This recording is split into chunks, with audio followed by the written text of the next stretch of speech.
निराकार गुरु गुरु रे निर्गुण गुरु सृष्टिकर गुरु विश्वंभर गुरु विण नोहे साधु मुनि जन गुरु विण साहू कैसे जीवन गुरु विण नाही नर नारायण गुरु चरिताचे कर पारायण.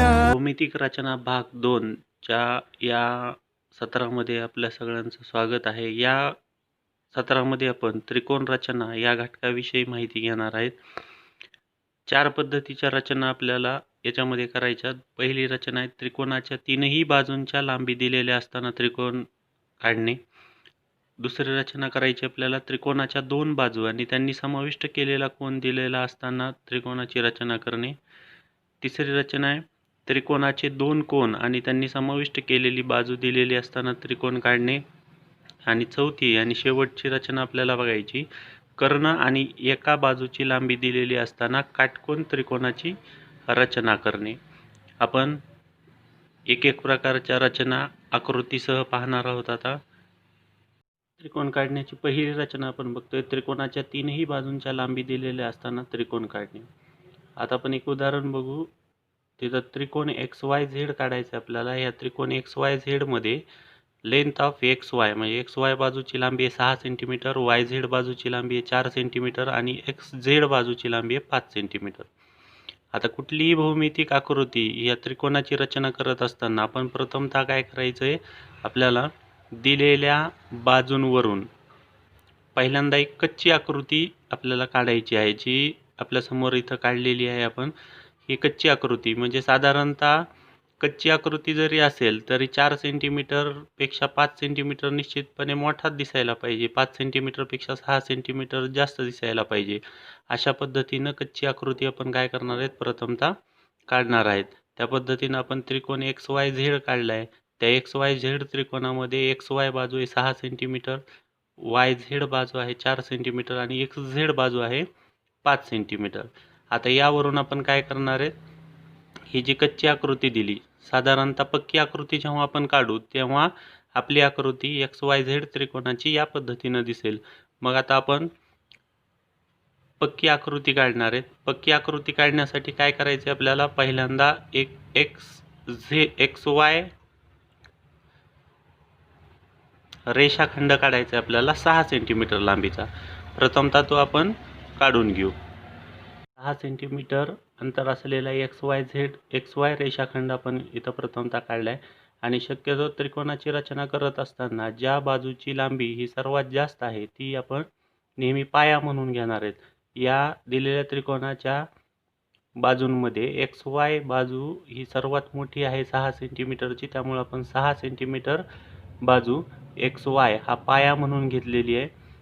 त्यानंतर आपल्याला एक शेवटचा बिंदू आपला Z राहिला आहे, तो मिळवायचा आहे. तो मिळवण्यासाठी आपण काय करणार आहेत, X बिंदूवर पोलादी टोक ठेवायचं आणि कंपासमध्ये 5 सेंटीमीटर अंतर घ्यायचं. X बिंदूवर पोलादी टोक ठेवून काय करायचं, कंपासमध्ये 5 सेंटीमीटर अंतर घ्यायचं आणि 5 सेंटीमीटरने X बिंदूवर पोलादी टोक ठेवून आपल्याला काय करायचं आहे, एक कंस काढायचा आहे. मग ह्या X बिंदूवर कंपासचं पोलादी टोक ठेवणार आहेत आपण आणि 5 सेंटीमीटर अंतरावरती एक काय करणार आपण, कंस काढणार आहे. असा 5 सेंटीमीटर अंतरावर आपल्याला एक कंस काढायचा आहे. हा कंस काढल्याच्या नंतर कंपासमध्ये 4 सेंटीमीटर अंतर घ्यायचं आणि पोलादी टोक Y बिंदूवरती ठेवायचं. Y बिंदूवरती पोलादी टोक ठेवून हा X बिंदूवर पोलादी टोक ठेवून जो कंस काढला होता आपण, त्या कंसाला छेदणारा 4 सेंटीमीटर अंतर कंपासमध्ये घेऊन या पहिल्या कंसाला छेदणारा काय करायचं आहे, आपल्याला एक कंस काढायचा आहे. हा कंस काढल्याच्या नंतर हे 2 कंस जिथे एकमेकांना छेदतील त्या बिंदूला नाव द्यायचे आपल्याला Z बिंदू. आणि XZ आणि YZ हे 2 बिंदू काय करायचे, पट्टीच्या साहाय्याने आपल्याला जोडायचे आहेत. हे जोडल्याच्या नंतर आपल्याला जो त्रिकोण पाहिजे होता, की ज्या त्रिकोण XYZ ज्याच्यामध्ये XY बाजूची लांबी 6 सेंटीमीटर होती, YZ बाजूची लांबी 4 सेंटीमीटर होती आणि XZ बाजूची लांबी 5 सेंटीमीटर होती, तो त्रिकोण आपल्याला मिळणार आहे. बिंदूवर पोलादी टोक ठेवून 5 सेंटीमीटर अंतर कंपासमध्ये घेऊन काढलेला कंस आणि Y बिंदूवर पोलादी टोक ठेवून 4 सेंटीमीटर अंतर घेऊन काढलेला कंस जेव्हा एकमेकाला छेदेल तेव्हा छेदल्याच्या नंतर आपल्याला या पद्धतीची आकृती मिळेल आणि या पद्धतीनं आपलं त्रिकोणाची रचना करता येईल जेव्हा त्रिकोणाच्या तीनही बाजूंची लांबी आपल्याला दिलेली असते. आता हीच रचना याच्या विरुद्ध दिशेला सुद्धा आपल्याला करता येईल. म्हणजे 6 सेंटीमीटरचा हा जो रेषाखंड आपण काढला आहे, या 6 सेंटीमीटर रेषाखंडाच्या खालच्या बाजूला पण याच पद्धतीनं रचना आपल्याला करता येईल. ही रचना करण्यासाठी आपण ज्या पद्धतीनं वरच्या बाजूला क्रिया केल्या होत्या त्याच पद्धतीनं आपण खालच्या बाजूला पण क्रिया करू शकतो. मग पोलादी टोक आपण एक्स बिंदूवरती ठेवणार. कंपासमध्ये 5 सेंटीमीटर अंतर घ्यायचं आणि कंपासचं पोलादी टोक एक्स बिंदूवर ठेवून या रेषाखंडाच्या खालच्या बाजूला एक कंस काढायचा. खालच्या बाजूला कंस काढला. पोलादी टोक वाय बिंदूवर ठेवा. कंपासमध्ये 4 सेंटीमीटर अंतर घ्या आणि हा पहिला जो कंस काढलाय या पहिल्या कंसाला छेदणारा दुसरा कंस काढा. हे दोन कंस जिथं एकमेकांना छेदलेत त्या बिंदूला झेड नाव द्या आणि हा एक्स झेड बिंदू आणि वाय झेड बिंदू हे दोन्ही काय करा पट्टीच्या साहाय्यानं जोडा आणि तेव्हा आपल्याला आपली आकृती या पद्धतीनं दिसेल. समजा आपण हे वरच्या बाजूला जी रचना केली होती ती आता क्लिअर करू आणि तीच रचना आपण खालच्या बाजूला केली. फक्त काय करायचं आपल्याला हा एक्स झेड बिंदू आणि वाय झेड बिंदू हे काय करायचे पट्टीच्या साहाय्यानं जोडायचे आहेत आणि पट्टीच्या साहाय्यानं जोडल्याच्या नंतर आपल्याला तोच त्रिकोण म्हणजे एक्स वाय झेड त्रिकोण तो फक्त आपण वरच्या बाजूला काढला होता तोच आपल्याला खालच्या बाजूला पण याच पद्धतीनं काढता येईल आणि हे काढल्याच्या नंतर साधारणतः आकृती आपली या पद्धतीनं दिसेल. जेव्हा आपण हा रेषाखंड आणि हा दोन कंस छेदले तो बिंदू आणि वाय बिंदू आणि हा झेड बिंदू जोडू त्यावेळेस आपली आकृती या पद्धतीनं दिसेल. जर आपण आकृती या पद्धतीनं खालच्या दिशेला काढणार असू तर आपली कच्ची आकृती सुद्धा काढताना पण काय करायचे खालच्या दिशेनंच काढायची आहे. ही आहे त्रिकोणाची पहिली रचना. जेव्हा एखाद्या त्रिकोणाच्या तीनही बाजूंच्या लांबी आपल्याला दिलेल्या असतात तेव्हा त्रिकोणाची रचना करणे. आता दुसरी रचना आहे ती आपण पाहणार आहेत. ही आहे आपली त्रिकोण काढण्याची दुसरी रचना म्हणजे त्रिकोणाच्या दोन बाजू आणि त्यांनी समाविष्ट केलेला कोन दिलेला असताना त्रिकोणाची रचना करणे. आता याच्यामध्ये आपल्याला त्रिकोण पी क्यू आर काढायचा आहे. त्याच्यामध्ये लेंथ ऑफ पी क्यू बाजूची लांबी आहे 5.5 सेंटीमीटर. मेजर अँगल पी म्हणजे पी कोणाचं माप आहे 50 अंश आणि लेंथ ऑफ पी आर म्हणजे पी आर बाजूची लांबी आहे 5 सेंटीमीटर. त्याच्यासाठी सुद्धा आपण पहिल्यांदा प्रथमतः काय केले एक कच्ची आकृती काढली. पी क्यू बाजू आहे 5.5 सेंटीमीटरची. पी आर बाजू आहे 5 सेंटीमीटरची आणि पी बिंदूजवळ 50 अंशाचा कोन तयार झालेला आहे. अशा पद्धतीची आपल्याला त्रिकोणाची रचना करायची. त्याच्यासाठी आपण एक कच्ची आकृती पहिल्यांदा काढली. आता ही रचना करत असताना आपण काय करायचं आहे पहिल्यांदा पी क्यू रेषाखंड काढायचा आहे 5.5 सेंटीमीटर लांबीचा. कारण 5.5 सेंटीमीटर लांबी ही सर्वात जास्त आहे आणि सर्वात जास्त लांबीची बाजू ही आपण पाया म्हणून घेतो. मग आपण 5.5 सेंटीमीटर लांबीचा प्रथमतः काय करणार आहेत रेषाखंड पी क्यू काढणार आहेत. आता तुम्ही ह्या सर्व रचना हे योग्य साहित्य वापरून करायच्यात. मी तुम्हाला एक साधारण कल्पना देतोय फक्त. आता पी बिंदू एक स्थापन केला आपण ह्या पी बिंदूपासून ते 5.5 सेंटीमीटर अंतरावर आपल्याला एक क्यू बिंदू घ्यायचा आहे.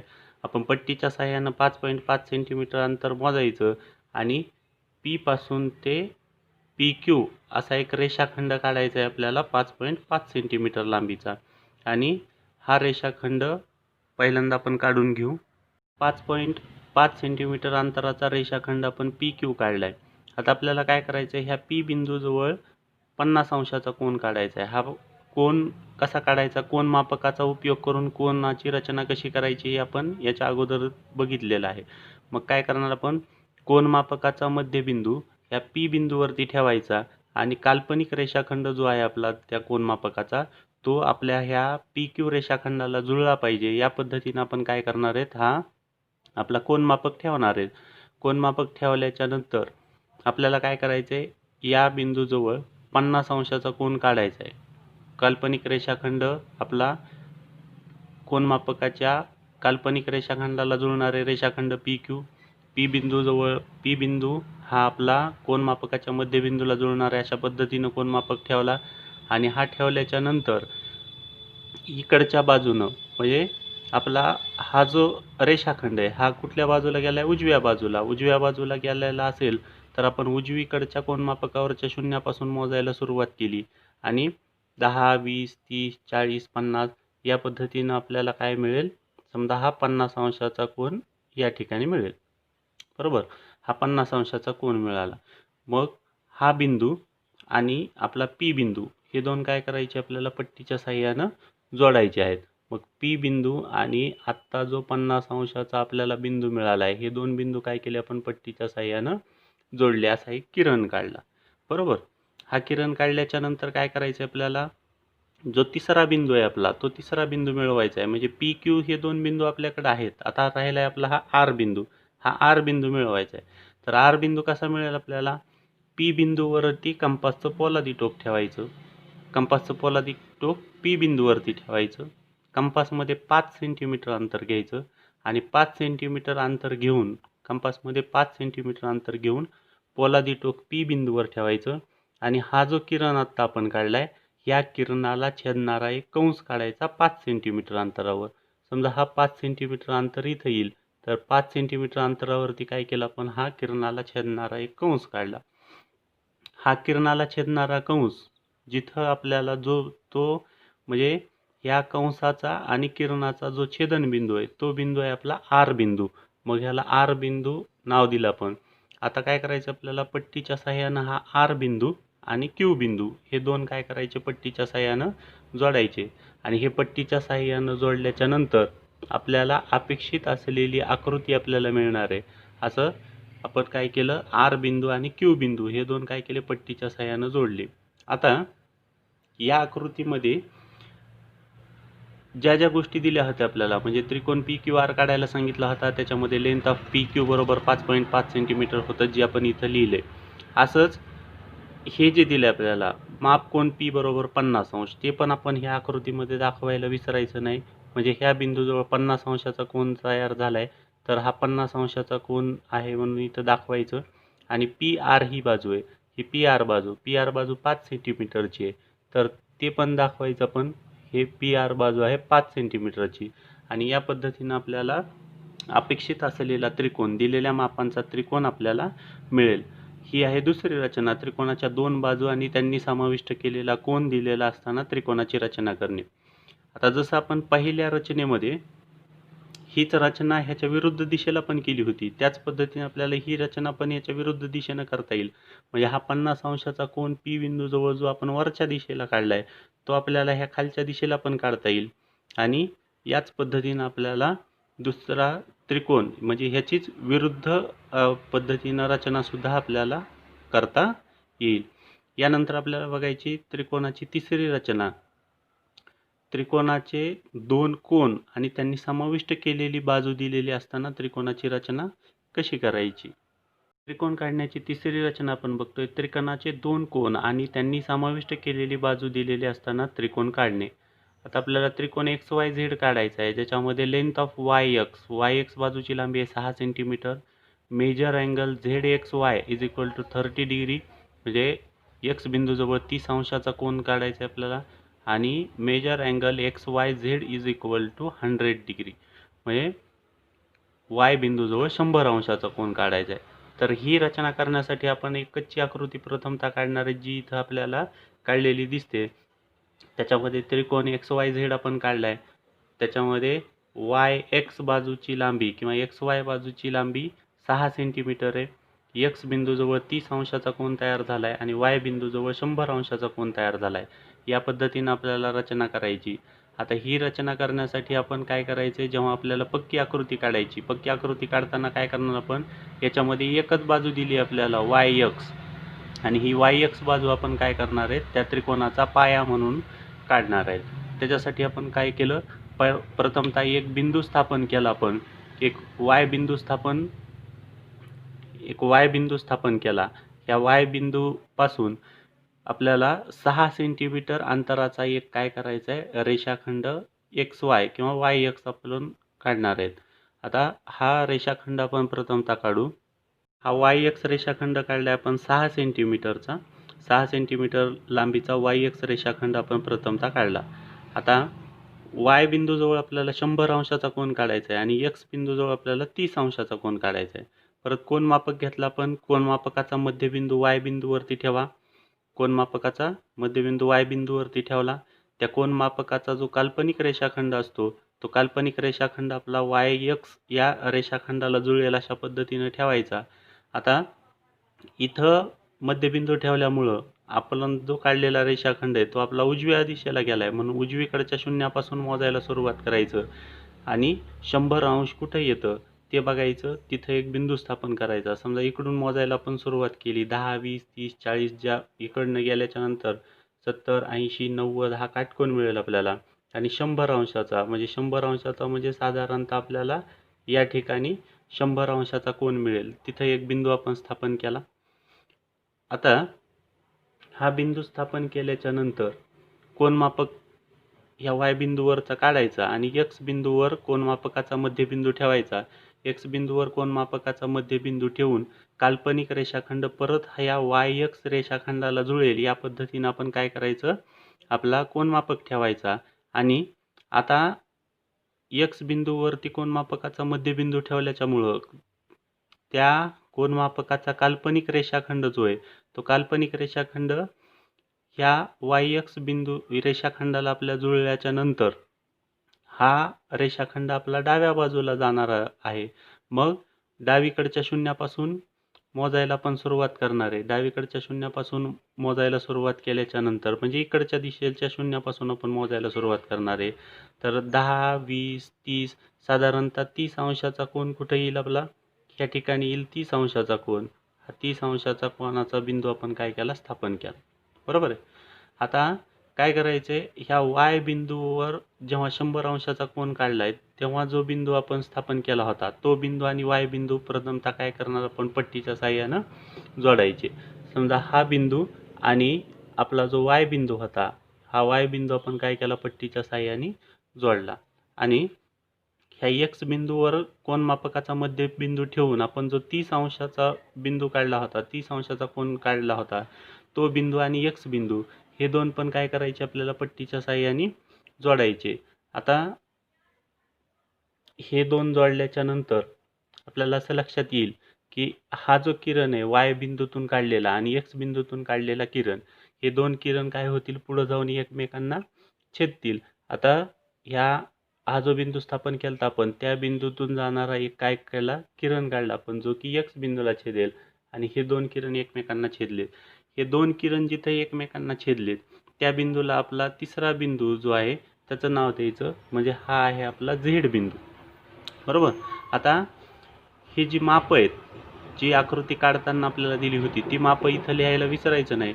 म्हणजे वाय बिंदू जवळ 100 अंशाचा कोन आहे म्हणून इथं 100 अंश आणि एक्स बिंदू जवळ 30 अंशाचा कोन तयार झाला आहे. हा 30 अंशाचा कोन आपण इथं आकृतीमध्ये दाखवायचा. आता पाठीमागं झालेल्या ज्या दोन रचना आपण बघितल्या होत्या त्या दोन्ही रचनेमध्ये ह्याच्या विरुद्ध दिशेला पण आपण काय करत होतो, रचना करत होतो. त्या पद्धतीने हीच रचना आपल्याला याच्या विरुद्ध दिशेनं पण काढता येईल. जर तुम्ही वरच्या दिशेला हा 100 अंशाचा आणि 30 अंशाचा कोन काढला, हात जर आपल्याला खालच्या दिशेला काढायचा असेल तरी काढता येईल आपल्याला. तेव्हा आपण काय करणार आहे, ही कच्ची आकृती सुद्धा आपली काय करणार आहे, त्या पद्धतीनं खालच्या दिशेलाच आपल्याला काढावी लागेल. ही आहे त्रिकोणाची तिसरी रचना, म्हणजे त्रिकोणाचे दोन कोन आणि त्यांनी समाविष्ट केलेली बाजू दिलेली असताना त्रिकोण काढणे. यानंतरची शेवटची रचना आपल्याला बघायची, ज्यावेळेस एखादा काटकोन त्रिकोण आपल्याला काढायचा आहे आणि त्या काटकोन त्रिकोणामध्ये त्या काटकोन त्रिकोणाचा कर्ण आणि उरलेली एक बाजू या दोन बाजूंच्या लांबी दिलेल्या असताना काटकोन त्रिकोण कसा काढायचा ते आपण याच्या नंतरच्या रचनेमध्ये पाहणार आहोत. नंतर आपण त्रिकोणाची ही शेवटची रचना म्हणजे त्रिकोणाचा कर्ण आणि एक बाजू यांची लांबी दिलेली असताना काटकोन त्रिकोणाची रचना कशी करायची हे आपण बघणार आहे. याच्यासाठी आपल्याला त्रिकोण LMN काढायचा आहे, ज्याच्यामध्ये measure angle LMN is equal to 90 degree, M बिंदूजवळ 90 अंशाचा कोन काढायचा आहे आणि कर्ण आहे 5 सेंटीमीटर आणि लेंथ ऑफ MN बरोबर 3 सेंटीमीटर. आता याच्या पूर्वीच्या ज्या आपण रचना केल्या होत्या त्याच्यामध्ये आपण सर्वात मोठी बाजू हा त्रिकोणाचा पाया म्हणून घेत होतो, परंतु काटकोन त्रिकोणामध्ये सर्वात मोठी बाजू ही कर्ण असते. बरोबर. म्हणून आपल्याला 5 सेंटीमीटरची बाजू इथं पाया म्हणून घ्यायची आहे का? नाही. तर कर्ण म्हणजे काय असतो? तर काटकोनाच्या समोरची बाजू असते आणि काटकोनाच्या समोरच्या बाजू ही काटकोन त्रिकोणामध्ये सर्वात मोठी बाजू असते. म्हणून कर्ण सोडून जी उरलेल्या बाजूची लांबी दिली आपल्याला, length of MN is equal to 3 centimetre. मग ती MN बाजूची लांबी किंवा MN हा रेषाखंड आपण काय करणार आहेत आता? आपला पाया म्हणून घेणार आहेत ह्या त्रिकोणाची रचना करत असताना. त्यासाठी आपण काय केलं? प्रथमतः एक बिंदू स्थापन केला. M बिंदू आहे हा, आणि ह्या M बिंदूपासून काय करायचं आपल्याला? 3 सेंटीमीटर अंतराचा MN हा रेषाखंड काढायचा आहे. आणि हा MN रेषाखंड काढल्याच्या नंतर 3 सेंटीमीटर लांबीचा MN रेषाखंड आपण प्रथमतः काढला आहे. आता आपल्याला काय करायचं आहे? ह्या M बिंदूजवळ काटकोन तयार करायचा आहे. M बिंदूजवळ, कारण माप कोन LMN बरोबर किती दिला आहे आपल्याला? 90 अंश. जो बिंदू मध्यभागी असतो त्या बिंदूजवळ काय तयार झालेला असतो? आपला कोन तयार झालेला असतो. मग आता M बिंदूजवळ आपल्याला 90 अंशाचा कोन काढायचा आहे. मग कोनमापक घ्यायचा. कोनमापकाचा मध्यबिंदू हा M बिंदूवरती ठेवायचा आणि कोनमापकाचा काल्पनिक रेषाखंड हा आपला MN रेषाखंडाला जुळेल या पद्धतीनं काय करायचं आपल्याला? आपला कोनमापक ठेवायचा. M बिंदूवर आपण काय केलं? कोनमापकाचा मध्यबिंदू ठेवला आणि काल्पनिक रेषाखंड MN रेषाखंडाला जुळला. आपला रेषाखंड आता कुठल्या दिशेला गेलाय? उजव्या दिशेला. मग उजवीकडच्या शून्यापासून मोजायला सुरुवात करायचं आणि 90 अंश कुठे येतं ते बघून काय करायचं? एक बिंदू स्थापन करायचा. हा 90 अंशावरती काय झाला? आपला एक बिंदू स्थापन झाला. बरोबर आहे. आता हा जो M बिंदू आहे आणि हा आता आपण स्थापन केलेला बिंदू, हे दोन बिंदू काय करायचे? पट्टीच्या साह्यानं आपल्याला जोडायचे आहेत. हे दोन बिंदू आपण काय केले? पट्टीच्या साह्यानं जोडले. हे दोन बिंदू जोडल्याच्या नंतर आपल्याला एक साधारणतः असा किरण मिळेल. बरोबर. आता काय करायचं पुढं आपल्याला? आपण कंपासमध्ये 5 सेंटीमीटर अंतर घ्यायचं. कंपासमध्ये 5 सेंटीमीटर अंतर घेणार आपण. कंपासचं पोलादी टोक N बिंदूवरती ठेवायचं आणि 5 सेंटीमीटर अंतर कंपासमध्ये घेऊन ह्या M मधून जो हा गेलेला किरण आहे या किरणाला छेदणारा काय करायचा आहे? कंस काढायचा आहे. म्हणजे कंपासचं पोलादी टोक आपण ह्या N बिंदूवरती ठेवणार आणि ह्या किरणाला छेदणारा आपण काय करणार आहेत? कंस काढणार आहेत. मग ह्या किरणाला छेदणारा कंस काढल्याच्या नंतर तो साधारणतः 5 सेंटीमीटरचा आपल्याला या पद्धतीने भेटेल. आणि हा भेटल्याच्या नंतर या M मधून गेलेला हा किरण आणि कंस जिथे एकमेकांना छेदले तो बिंदू म्हणजे हा बिंदू आणि हा N बिंदू, हे दोन काय करायचे? आपल्याला पट्टीच्या साह्यानं जोडायचे. हे दोन पट्टीच्या साह्यानं जोडल्याच्या नंतर आपल्याला या पद्धतीचा एक काटकोन त्रिकोण आपल्याला मिळेल. आता याच्यामध्ये हा जो बिंदू आहे तो राहिलेला आपला L बिंदू आहे. असा LMN हा 90 अंशाचा कोन असलेला एक काटकोन त्रिकोण आपल्याला मिळेल. आणि इथं बाकीच्या गोष्टी इथं दाखवायला विसरायचं नाही. म्हणजे हा 5 सेंटीमीटरचा LN रेषाखंड आहे किंवा MN रेषाखंड 3 सेंटीमीटरचा आहे आणि हा M बिंदूजवळ काटकोन तयार झालेला आहे. ही आहे आपली चौथी आणि शेवटची रचना. त्रिकोणाचा कर्ण आणि एक बाजूची लांबी दिलेली असताना काटकोन त्रिकोणाची रचना कशा पद्धतीनं करायची. आणि ही सुद्धा रचना आपण याच्या विरुद्ध बाजूला पण करू शकतो. म्हणजे M बिंदूवर ह्या खालच्या दिशेला पण आपल्याला हीच रचना करता येईल. अशा पद्धतीने आपण काय करत असतो? त्रिकोणांच्या रचना करत असतो. तर त्याच्यासाठी आपण त्रिकोणाच्या 4 प्रकारच्या रचना आतापर्यंतच्या आपण बघितल्या. त्याच्यामध्ये पहिली रचना होती जेव्हा एखाद्या त्रिकोणाच्या 3ही बाजूंची लांबी दिलेली असताना त्रिकोणाची रचना कशी करायची. दुसरी रचना आपण बघितली 2 बाजू आणि त्यांनी समाविष्ट केलेला कोन दिलेला असताना त्रिकोणाची रचना कशी करायची. तिसरी रचना बघितली आपण त्रिकोणाचे 2 कोन आणि त्यांनी समाविष्ट केलेली बाजू दिलेली असताना त्रिकोणाची रचना कशी करायची. आणि ही शेवटची रचना त्रिकोणाचा कर्ण व एक बाजू यांची लांबी दिलेली असताना त्रिकोणाची रचना कशी करायची. तर या पद्धतीनं आपण त्रिकोणाची रचना हा घटक आज अभ्यासलेला आहे. याच्यावरती ह्या प्रत्येक रचनेवरती आपल्याला एक सराव संच दिला आहे. म्हणजे प्रत्येक रचना ह्या 4 ज्या रचना आपण बघितल्या ह्या 4ही रचनांवर आधारित 4 सराव संच आपल्याला दिलेले आहेत. तो प्रत्येक सराव संच आपण सोडवायचा आणि तो सोडवल्याच्या नंतर जर आपल्याला काही अडचणी याच्यामध्ये वाटल्या तर कमेंट बॉक्समध्ये सांगायचं. तुमच्या अडचणी आपण निश्चितपणे सोडू आणि याच्यामधला एक भाग या घटकामधला आपला राहिलेला आहे तो म्हणजे कॉन्करन्स. कॉन्करन्स म्हणजे काय? कॉन्करन्स म्हणजे एकरूपता. आता वेगवेगळ्या गोष्टींची एकरूपता आपण बघणार आहेत. शेवटचा भाग या घटकामधला आपला राहिला आहे एकरूपता. त्याच्यामध्ये आपल्याला बघायचं रेषाखंडांची एकरूपता, कोनांची एकरूपता आणि वर्तुळांची एकरूपता.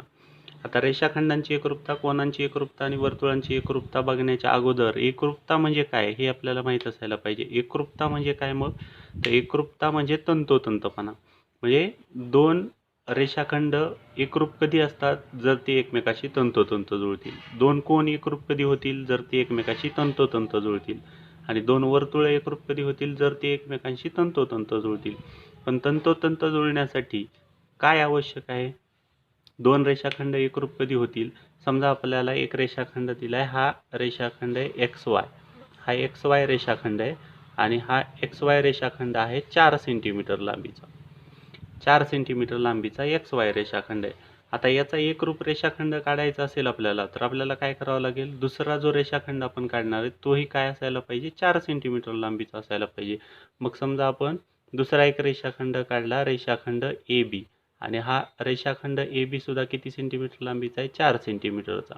मग आता हे दोन रेषाखंड जेव्हा आपण एकमेकाशी तंतोतंत जुळू किंवा X बिंदूवर, ह्या X बिंदूवर हा A बिंदू ठेवला तर Y बिंदूवर कुठला बिंदू येईल? B बिंदू येईल.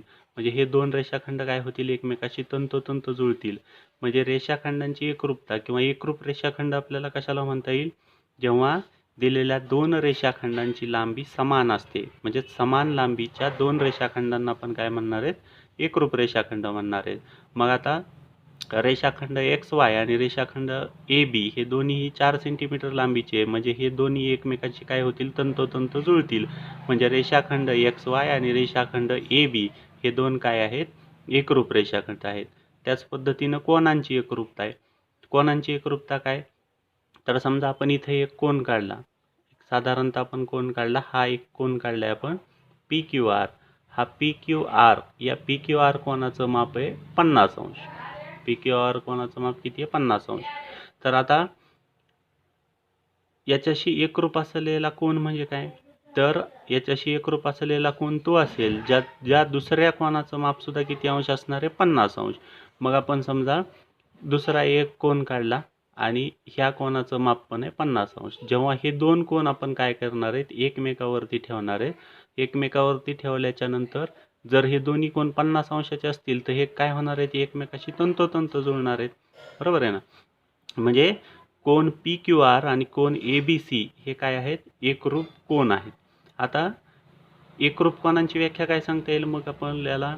तर ज्या दोन कोनांचं अंशात्मक माप समान असतं, ज्या दोन कोनांचं अंशात्मक माप समान असतं, जसं की PQR या कोनाचं माप आहे 50 अंश, ABC ह्या कोनाचं माप आहे 50 अंश, तर ह्या दोन्ही कोनांचं अंशात्मक माप सारखं आहे. म्हणजे हे दोन कोन काय होतील? एकमेकांशी तंतोतंत जुळतील. म्हणजे हे काय आहेत? एकरूप कोन आहेत. आणि वर्तुळांची एकरूपता. दोन वर्तुळ एकरूप कधी होतील? जसं दोन रेषाखंड कधी एकरूप झाले?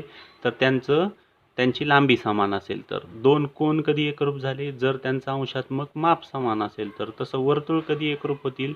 तर वर्तुळ काढण्यासाठी आपण काय करत असतो? समजा एखादं वर्तुळ काढायचे तर हे वर्तुळ काढण्यासाठी आपण काय काय करत असतो? ह्या वर्तुळाची त्रिज्या आपल्याला दिलेली असते. बरोबर आहे ना? ह्या वर्तुळाची त्रिज्या दिलेली असते. मग समजा हे 2 सेंटीमीटर त्रिज्येचं वर्तुळ आहे. हे आहे 2 सेंटीमीटर त्रिज्येचं वर्तुळ. मग याच्याशी कोणचं वर्तुळ तंतोतंत जुळेल? असं दुसरं कुठलंही वर्तुळ ज्या वर्तुळाची त्रिज्या 2 सेंटीमीटर असेल. म्हणजे 2 सेंटीमीटरचं आणखीन एखादं आपण इथं वर्तुळ काढलं, समजा हे 2 सेंटीमीटरचं वर्तुळ आहे. तर हे 2 सेंटीमीटरचं वर्तुळ काय होईल? ह्या पहिल्या वर्तुळाला तंतोतंत जुळेल. बरोबर ना? म्हणजे दोन वर्तुळ एकरूप आहेत असं आपण कधी म्हणू शकतो? तर जेव्हा दिलेल्या वर्तुळांच्या त्रिज्या ह्या एकरूप असतात, म्हणजे समान असतात, त्याच वेळेस दिलेले दोन वर्तुळ एकरूप आहेत असं आपल्याला म्हणता येतं. म्हणजे कुठलीही गोष्ट, रेषाखंड असतील, कोन असतील किंवा वर्तुळ असतील, तर ते एकरूप आहेत म्हणजे काय असतं? तर ते एकमेकांशी तंतोतंत जुळतात. जसं इथं XY रेषाखंड 4 सेंटीमीटरचा आहे ए बी रेषाखंड 4 सेंटीमीटरचा आहे. हे दोन्ही एकमेकाशी तंतोतंत जुळतील. म्हणजे हे दोन रेषाखंड कसे आहेत, एकरूप आहेत. म्हणजे समान लांबीच्या रेषाखंडांना आपण काय म्हणणार आहेत, एकरूप रेषाखंड म्हणणार आहेत. ज्या कोणांचं अंशात्मक माप सारखं आहे त्या कोणांना आपण एकरूप कोन म्हणणार आहेत. आणि ज्या वर्तुळांच्या त्रिज्या समान आहेत, म्हणजे समान त्रिज्येच्या वर्तुळांना आपण काय म्हणणार आहेत, एकरूप वर्तुळ म्हणणार आहेत. याच्यावरती एक उदाहरण संग्रह आपल्याला पाठ्यपुस्तकात दिला आहे. तो उदाहरण संग्रह, तो सराव संच पण आपण सोडवायचा आणि याच्यामध्ये काही अडचणी आल्या तर त्या कमेंट बॉक्समध्ये विचारायच्या. आपण तुमच्या सर्व अडचणी इथंच सॉल्व करून घेऊ. आणि हा व्हिडिओ पाहिल्याच्या नंतर आपलं एक लाईक, कमेंट आणि शेअर करायला विसरायचं नाही.